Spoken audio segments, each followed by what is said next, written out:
Even at village level, variety of hospitals has been set up by the government. So this is highly important. So medical is one sector that we can talk about where there is a combination of public and private organization. Now if you see that more than 70% of the hospitals in India are run by private sector. So definitely in the future years, India will definitely become a leader in pharmaceutical and healthcare sector.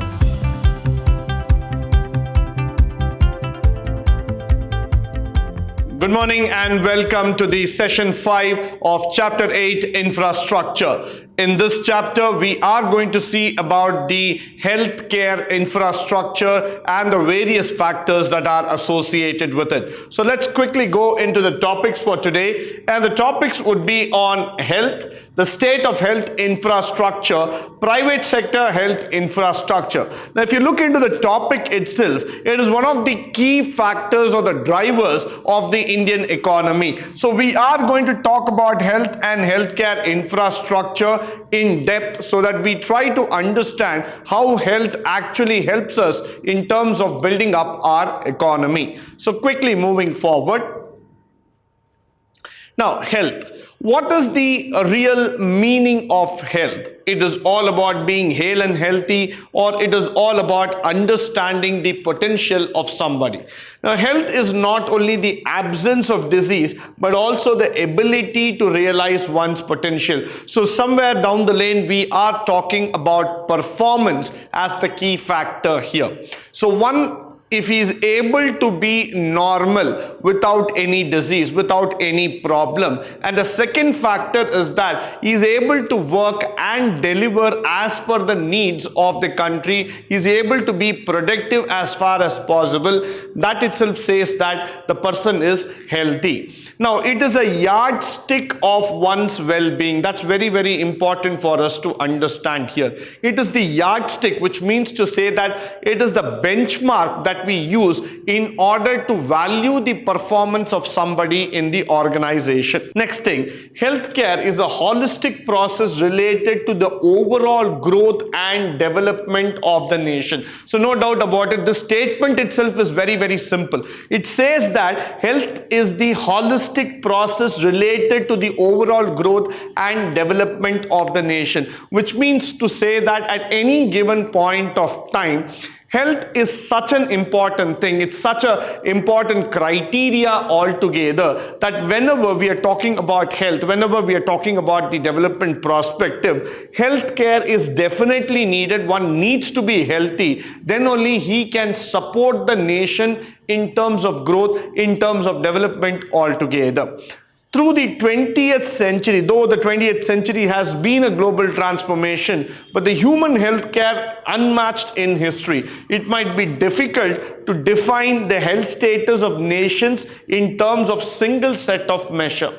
Why? Because though the 20th century was trying to pronounce the word change in a different manner, it took the services, manufacturing, agriculture sector, all with different types of changes, different types of technology and factors together. But when it came down to the healthcare facility, it was not the same. It was not that easy to measure, or it was not that easy for us to go about and talk about that sector, because that is quite complicated and difficult to measure also.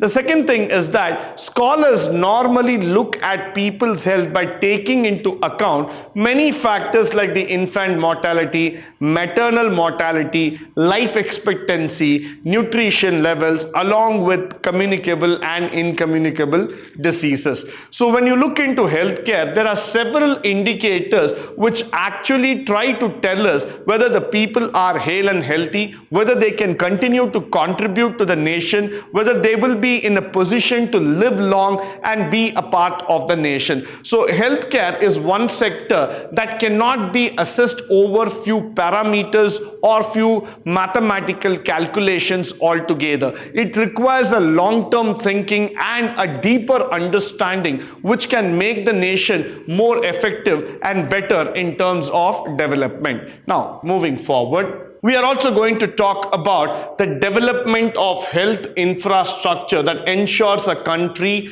in terms of the production of goods and services. So when we are talking about this healthcare infrastructure, the health infrastructure is very, very important, very, very essential. Why? Because that actually helps us in terms of producing goods, in terms of moving forward altogether. In the recent time, scholars argue that people are entitled to healthcare facility. Now, this is one thing that we have to understand clearly. Is healthcare a mandatory or left to the choice of people? The answer is it's a mandatory thing. You cannot leave it to choice.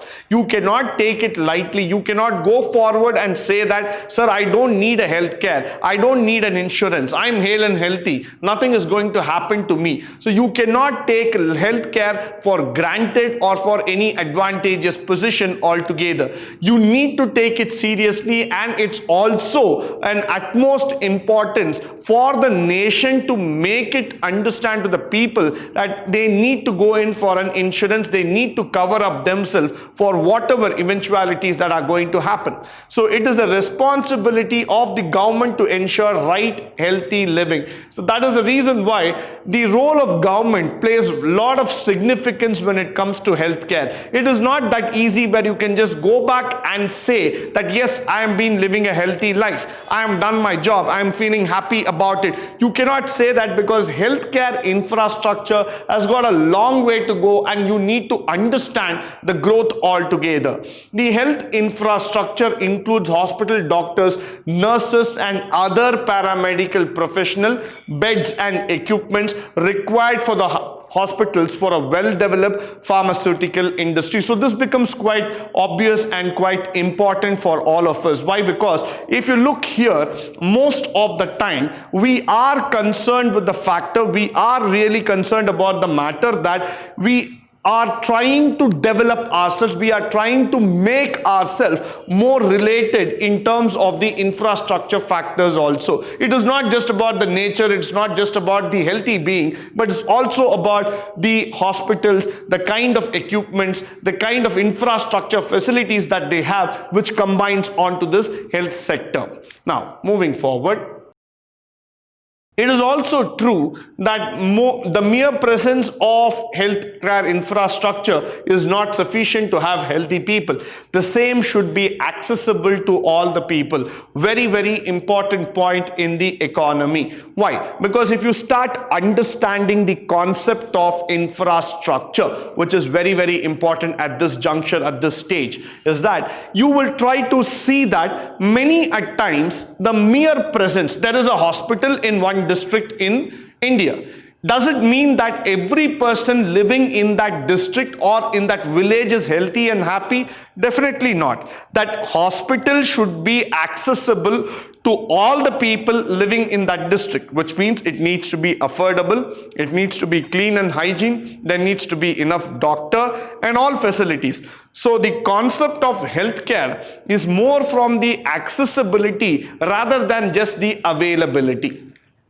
Since the initial stages of planned development, policy makers have all envisaged in terms of no individual should fail in terms of the securing medical services, which is curative and preventive, because of the inability to pay for. Now, the medical system in India is quite expensive to talk about. Now, if you go to private hospitals or if you go to any other private institutions, what happens there is that the cost of a healthcare facility is obnoxiously high. So what happens to most of the people in the rural India? They are still sticking on to the government hospitals and they still want to rely back on the old infrastructure facilities. They are not able to take care of them well just because of the cost factor. So there needs to be a solution where healthcare could be made accessible to all. But we are able to achieve this vision. Would we be able to do it is a very big question mark. Before we discuss the lot of factors in healthcare infrastructure, let us try to talk about the status of health in India. So moving forward, we are going to talk about the status of the healthcare infrastructure in India. Now, what is the status? What status are we trying to attach to the healthcare? The first thing is that the government has constitutional obligation to guide and regulate all health related issues such as medical education, adulteration of food, drugs and poisons, medical professionals, the vital statistics, mental deficiency and lunacy, all this kind of problem. So what happens here is that the government has taken the role of controllership. The government wants to go forward and tell the people very clearly that we are in control of each and every medical facilities that are being taught about, that has been taken care of. So it is mandatory for all of us to understand this factor, to understand this well-being altogether. But the union government evolves broad policies and plans through the Central Council of Health and Family Welfare. So the concept of medical education, the concept of providing healthcare facility, the concept of deriving and taking that entire healthcare status towards the people is more of a centralized process. So we do have council like ICMR, the Indian Council of Medical Research, the Medical Council of India. So we have centralized teams or institutions that are formed, which helps in terms of making us reach towards the people for healthcare. It also collects information and renders financial and technical assistance to the state government. Definitely in this current situation, what we have been facing today, the central government has provided a lot of assistance for medical teams and for hospitals in order to help people so that the healthcare program can reach those people, can make the entire healthcare status even more affordable in nature.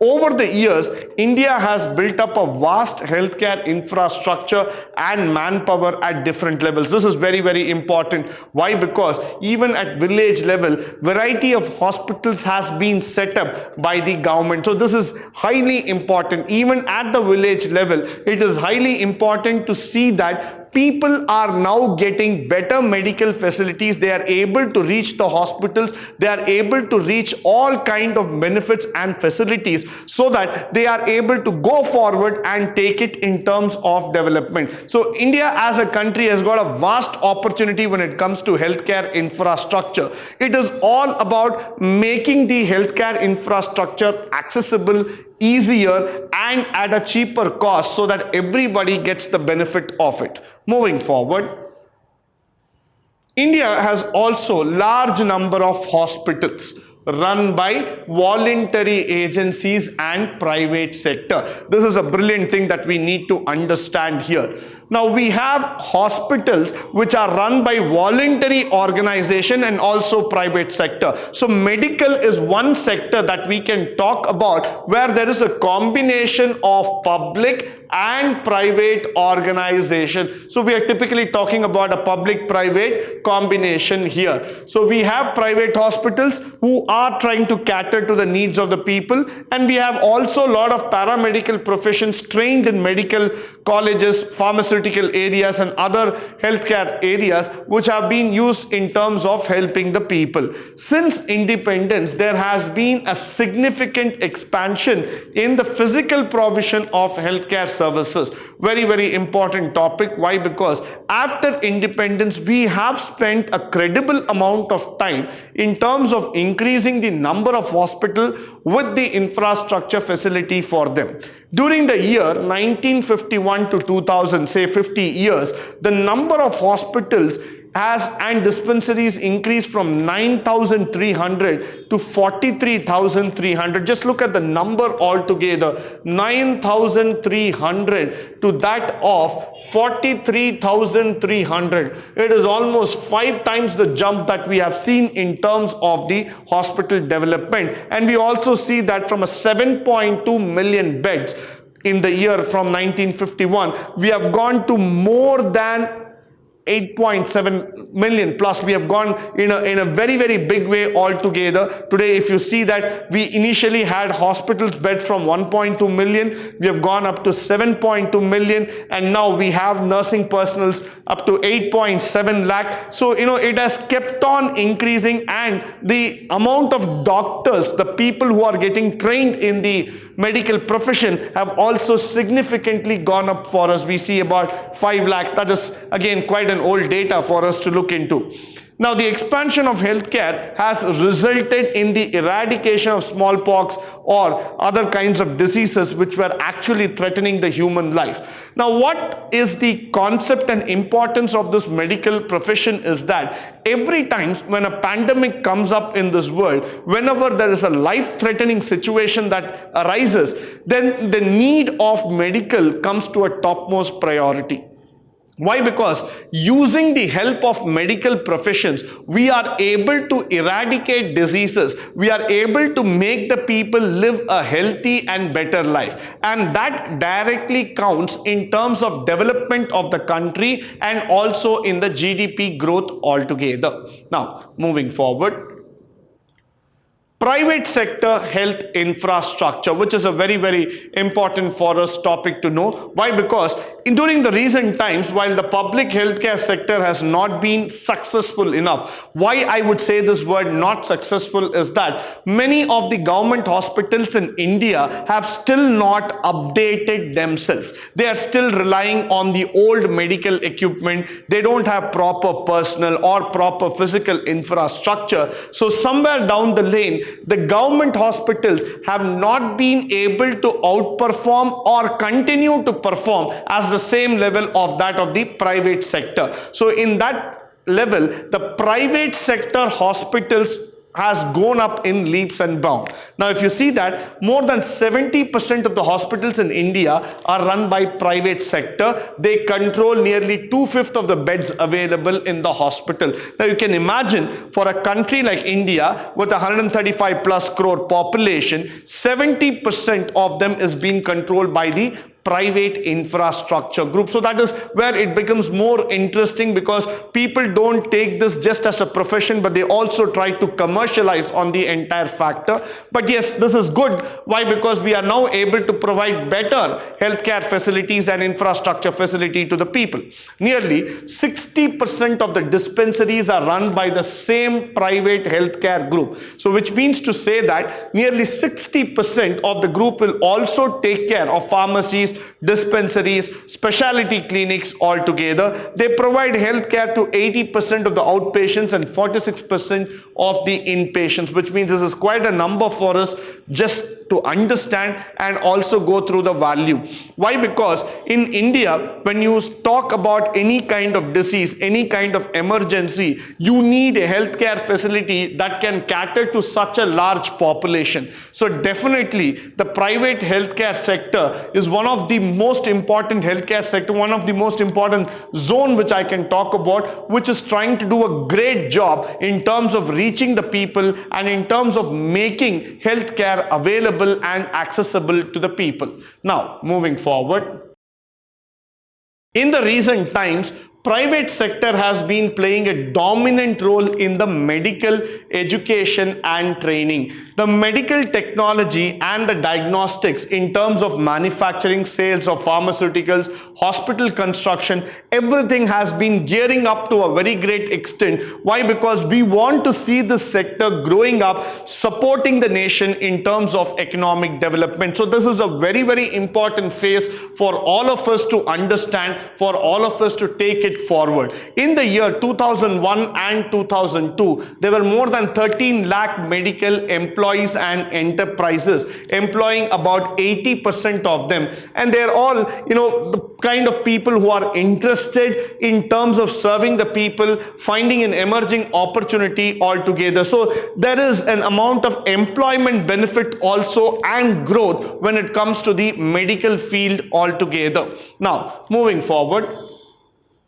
We also see that many of the scholars point out that the private sector in India has grown independently without any major regulation. That's one thing which is quite alarming. Why? Because in the private sector, probably starting from the pricing to the technology to the way it is delivered is not being monitored very effectively. That could be one of the reasons. Economically, they are more pricier, they make their own decisions, they are complicated in terms terms of approach, and even the people feel that going to a private organization will definitely be more costly and it is not that accessible enough for us because they don't go through the same government regulations. Since 1990s, owing to the liberalization measures, many of the Indians multinational companies and pharmaceutical companies have shown interest in India as an investment ground, and they want to take this country seriously in terms of development. So that is where India has become a very big investment